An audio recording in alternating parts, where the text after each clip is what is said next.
Hello everyone, आप सभी लोग कैसे हैं। आई होप सभी लोग खैरियत से होंगे, मज़े में होंगे। ये मेरा जेड का प्लांट है जो छोटे से ही प्लांटर में लगा हुआ है और ये काफ़ी लेगी सा हो रहा है। बहुत सारी पत्तियां इसमें बहुत लंबी लंबी हो गई हैं। तो अभी हम इसको मैंने सोचा कि मैं इसकी कटिंग मुझे करने की ज़रूरत लग रही थी, तो मैं आज कटिंग करने जा रही थी, तो मैंने सोचा कि मैं वीडियो बना लूँ। तो इस तरह से देखिए बहुत सारी स्टेम्स हैं इनकी। कुछ इसमें बहुत ही मोटी मोटी भी स्टेम हो गई है जो बोनसाई के बनाने के लायक भी है। तो अभी मैं इसको सिंपल मैं इसकी कटिंग करके इसे इसकी स्टेम को छोटा कर दूंगी, तो ये और एक मेरा एक प्लांट पड़ जाएगा। और साथ में ये जो प्लांट की लेगी सा हो रहा है, तो ये बुशी सा और बुशी तो ऑलरेडी है और भी ज़्यादा अच्छा सा बन के तैयार हो जाएगा, थोड़ा गोल शेप में हो जाएगा। तो इसकी देखिए एक एक स्टेम इस तरह से जो है इसको इस तरह से कट कर लेंगे। तो ये जो स्टेम निकल रही है इसे तो हम कई सारे पौधे बना सकते हैं, लेकिन पॉट की प्रॉब्लम रहती है। गमले तो ज़्यादा ही हैं। तो इस टाइम मेरे पास सिर्फ एक पॉट खाली है, तो मैं इसको एक पॉट में ही लगाऊंगी। ये दो पॉट मैंने लिया है, लेकिन मैं एक पॉट को अभी मैं छोड़ दे रही हूँ। इसी एक पॉट की कटिंग काट के इस तरह से इसको कटिंग लगा देंगे। तो ये एक तरह से ये वीडियो उन लोगों के लिए जो अभी न्यू गार्डनर हैं, अभी बहुत ज़्यादा उनको गार्डनिंग का एक्सपीरियंस नहीं है। वैसे तो जेड प्लांट बहुत ही रफ टफ रहने वाला पौधा है, लेकिन फिर भी ये एक ऐसा पौधा है कि जब मैंने शुरू में इस प्लांट को लगाया तो मुझे काफ़ी टाइम लगा इसको अच्छी तरह से समझने में, क्योंकि ये प्लांट तो रफ है, लेकिन ये ओवर वाटरिंग से प्लांट ख़राब हो जाता है। साथ में ये शेड में ख़राब होता है। तो इसको ये इस तरह से रहता है, प्लांट हेल्दी रहता है, बहुत बढ़ता है, इसे ज़्यादा कुछ भी नहीं करना पड़ता। अगर आप इसे इसे फुल सनलाइट में भी रहे, फुल इसको धूप ज़्यादा चाहिए, धूप में बहुत अच्छा रहता है।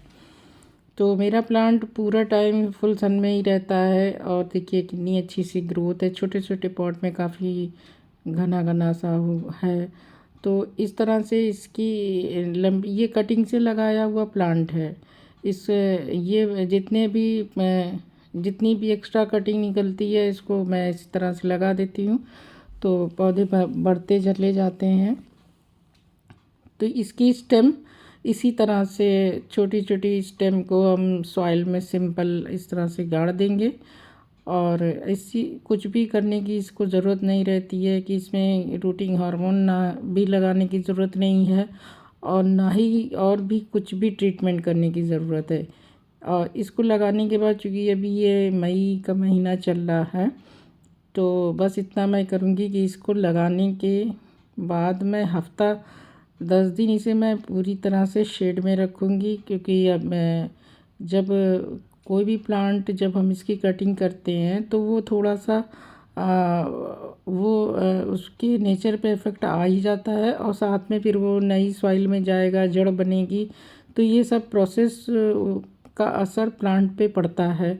तो इसे 10 दिन 12 दिन तो इसे शेड में किसी भी पौधे को कटिंग लगाने पर उसे कंप्लीट शेड में रखना चाहिए। तो इसे भी मैं इसे कंप्लीट शेड में इसलिए रखूँगी कि जब तो थोड़ा सा प्लांट सेट हो जाएगा मिट्टी में, और जड़ तो इतनी जल्दी नहीं बनेगी कि हम ये कहें कि 12 दिन में 10 दिन में 12 दिन में जड़ बन जाए, लेकिन फिर भी जब थोड़ा सा मज़बूत हो जाए पौधा तभी इसे थोड़ा सा पार्शियल शेड में रखूँगी। पहले फुल सन में तो मैं नहीं रखूँगी। तो इस तरह से ये हमारी कटिंग इस गर्मी के मौसम में भी लग जाएगी, क्योंकि कुछ भी गर्मी का असर तो पड़ता ही है। बहुत सारे ऐसे पौधे होते हैं जो फुल सन के पौधे होते हैं, उन पर भी बहुत तेज़ धूप का असर आता है। तो जब ये 15-20 दिन इस तरह से पार्शियल शेड में रहेगा, उसके बाद हम इसे धीरे धीरे फुल सन में रखने लगेंगे, तो ये प्लांट फिर मतलब लग जाएगा और हेल्दी अपना ग्रो करता रहेगा। मिट्टी में देखिए जो है वो ऑलरेडी मेरी जो ये मिट्टी है एक पॉट की मिट्टी है, जो गमले से इसमें कोई प्लांट लगा हुआ था, तो इसमें फर्टिलाइज़र पड़ा हुआ है। गोबर की खाद का मैं मोस्टली इस्तेमाल करती हूँ। ज़्यादातर अलग अलग से बहुत सारी खाद का मेरे पास यूज़ मैं कम ही करती हूँ। मैं ज़्यादातर गमले में मिट्टी में जो जब पौधे लगते हैं उसी टाइम ये गोबर की खाद मिला के मिट्टी में रखी रहती है, वही मिट्टी यूज़ होती है नॉर्मली। तो और वो गोबर की खाद इतनी अच्छी होती है कि फिर उसके बाद बहुत ज़्यादा खाद की ज़रूरत नहीं होती है। अभी तो मेरे यहाँ इस टाइम बहुत ही ज़्यादा भर भर के फूल आ रहे हैं, तो इस तरह से ये मैं प्लांट को ऐसी उसी मिट्टी को जो मैं बनवा के रखी रहती हूँ मिला के मिक्स करके उसमें फिर हम इस पौधे के लगा देते हैं। लेकिन कुछ पौधे में जिसमें सैंड की ज़रूरत होती है इसमें सैंड मिला दिया जाता है तो उसमें सैंड मिला देती हूँ। तो इस तरह से देखिए जेड की मिट्टी जो है बहुत ही परफेक्ट है। ये इसमें जो है बहुत ही वैसी भुरभुरी सी मिट्टी है और साथ में इसमें गोबर की खाद भी मिली हुई है, तो इसी में हम लगा देंगे इसे। ये थोड़ा सा जेड बहुत आसानी से लग जाता है इस वो और बस थोड़ा सा ध्यान रखना होता है कि जेड में कि पौधा जो है पानी बहुत ज़्यादा ये ख़राब करता है इस प्लांट को।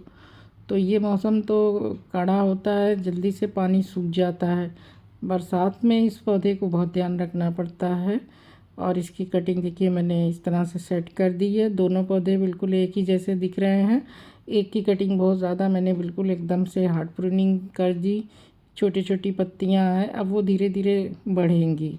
तो इस तरह से हम जेड प्लांट को ढेर सारे पौधे बना सकते हैं कटिंग करके, आसानी से लग जाता है और बहुत ही खूबसूरत लगता है। बस इस प्लांट के लिए सबसे खास ध्यान रखना है, ओवर वाटरिंग नहीं करना है और फुल सन में रहता है, बहुत ही अच्छा रहता है।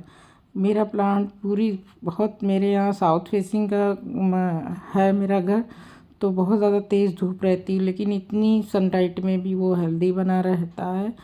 और इस प्लांट को दिक्कत तभी आती है जब इसमें गलती से ज़्यादा पानी हो जाता है या होल ड्रेनेज वगैरह की प्रॉब्लम होती है। तो जब भी पौधा लगाएं तो पॉट में इस बात का ज़रूर ध्यान रखें कि मिट्टी जो है दलदली बिल्कुल ना हो, पानी बिल्कुल ड्रेन कर जाए, होल बड़े रखें, पानी निकल जाए।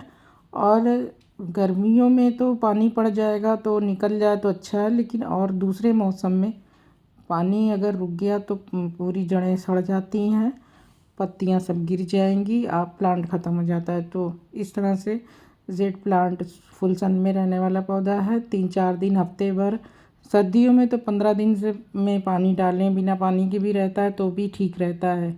बहुत ही कम पानी डालना चाहिए, महीने में 1-2 बार पानी डाल दें, नहीं तो वो जो ओस वगैरह से जो नमी होती है नेचर की, उसी नमी से ये चलता रहता है। तो आपको ये इन्फॉर्मेशन कैसी लगी? आप सभी लोगों का मेरा वीडियो देखने का बहुत बहुत शुक्रिया। अगर आपने मेरे चैनल को सब्सक्राइब नहीं किया तो ज़रूर सब्सक्राइब कर लें।